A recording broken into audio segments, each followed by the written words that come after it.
안녕하세요, 트래블튜브. 오늘은 후쿠시마 원전 재거를 위한 일본의 기막힌 발상이 논란이 된 이유라는 주제로 얘기해보겠습니다.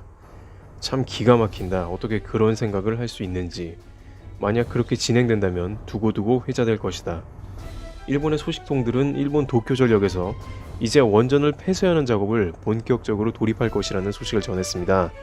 그런데 원전을 폐쇄하는 데 있어서 상당히 논란될 만한 의견을 제시하고 있어서 일본 내외적으로 반발이 생길 수 있다는 의견이 제시되는데요. 그것은 원전 재거를 위해 일본인이 아니라 외국인을 동원한다는 새로운 방안을 가지고 온 것입니다.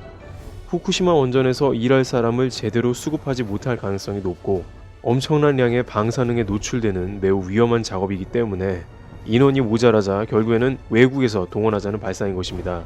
도쿄전력은 이와 같은 새로운 정책으로 원전 폐쇄를 진행할 수 있는 일본어가 어느 정도 가능한 외국인을 고용한다는 방침과 함께 세부적인 사항을 검토 중이라고 밝혔습니다. 그러나 일본의 내외에서는 이와 같은 소식에 상당한 우려를 표명하고 있는데요.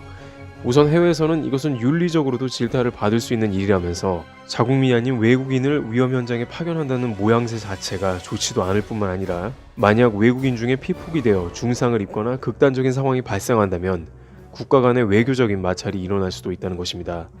또한 이것은 일본 내부에서조차 비판을 받고 있습니다. 왜냐하면 어느 정도 간단한 일본어가 가능한 외국인을 채용할 계획이라는 부분에서 매우 위험하면서 높은 난이도가 있는 작업장에 의사소통이 잘 되지 않는 외국인을 채용했다가 문제가 발생한다면 원전에서 또 다른 사고가 발생하지 말라는 법이 없기 때문입니다. 또한 인건비 절감을 위해 해외 인력을 쓰는 게 아니냐는 비판도 제기되고 있는데요. 도쿄전력은 실제 원전을 처리하는 데 있어 비용의 문제가 여러 가지 발목을 잡고 있습니다. 원전의 폐로뿐만 아니라 방사성 오염수를 처리해야 하는데 비용 때문에 이러지도 저러지도 못하고 있다가 결국 100만 톤의 원전 오염수 방출 결정을 거의 확정했다고 그린피스는 이야기하고 있습니다.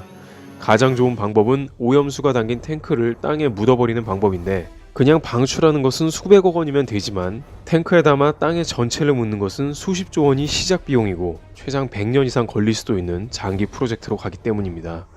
동일본 대지진이 발생한 지 8년이 지났지만 여전히 원전 처리는 제대로 시작도 안 되고 있으며 앞으로 험로가 예상되는 모습입니다.